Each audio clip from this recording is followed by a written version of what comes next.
안녕하세요.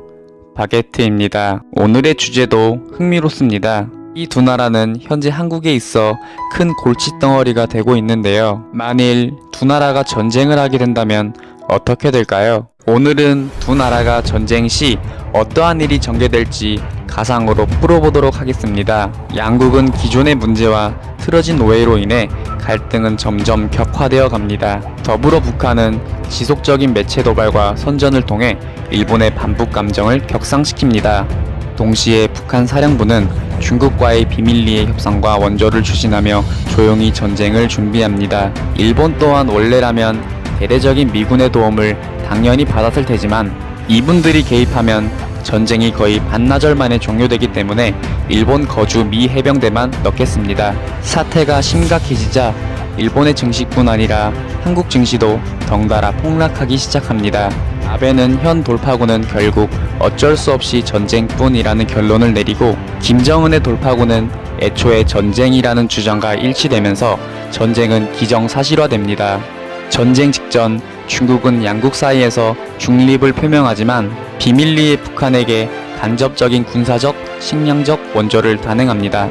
한국은 한때 문재인이 같은 동포로서 돕고 싶다 라는 주장을 했지만 역대급 욕설을 먹고 중립을 선언합니다. 무엇보다 중국의 개입을 두려워한 일본은 중국의 중립선언에 대대적인 전쟁 선전과 선동을 시작합니다.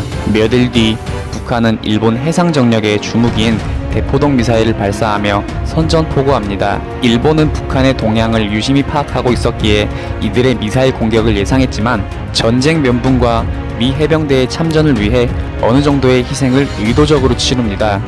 일본은 공격을 받자마자 세계 3위 수준의 해상 자위대를 북한 해상으로 진격시키며 동시에 F-15J 100대를 해상으로 파병하여 일시에 북한을 무력화하려 합니다. 북한 또한 자신들의 주무기인 미사일, 대공미사일을 주무기로 해상전에 돌입하지만 그게 어디 마음처럼 될까요? 참고로 말씀드리면 북한 공군과 해군력은 동아시아 최약체 수준입니다. 해상 개전과 동시에 북한 해군력과 공군력은 세계 최강 수준의 일본 해상력에 밀려 와해됩니다.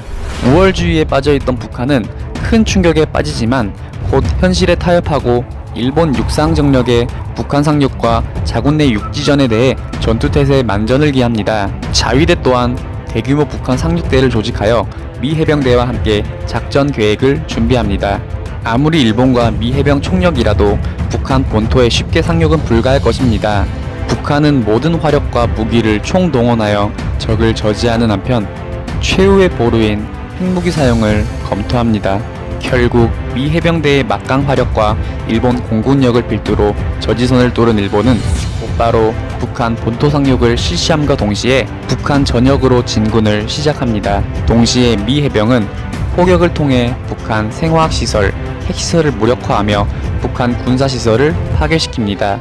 이에 이판사판이 된 북한은 총동원령을 발령하고 나라의 모든 전력을 동원합니다. 하지만 낙후된 무기와 화기는 일본 자위대와 미 해병에게 좋은 먹잇감일 뿐입니다. 끝까지 저항하던 북한은 미 1연합군이 평양까지 진격해오자 우파들에 의해 김정은을 비롯한 북한 핵심 인사들이 숙천되면서 항복을 하게 됩니다. 전쟁 소요 기간은 7일 정도이며 7일 만에 북한 본토 전체가 불바다가 되었습니다. 아무리 우월주의에 사로잡힌 북한이라지만 미 해병이 포함된 일본 자위대 전역에게는 어쩌면 7일도 버티기 어려울 수 있습니다.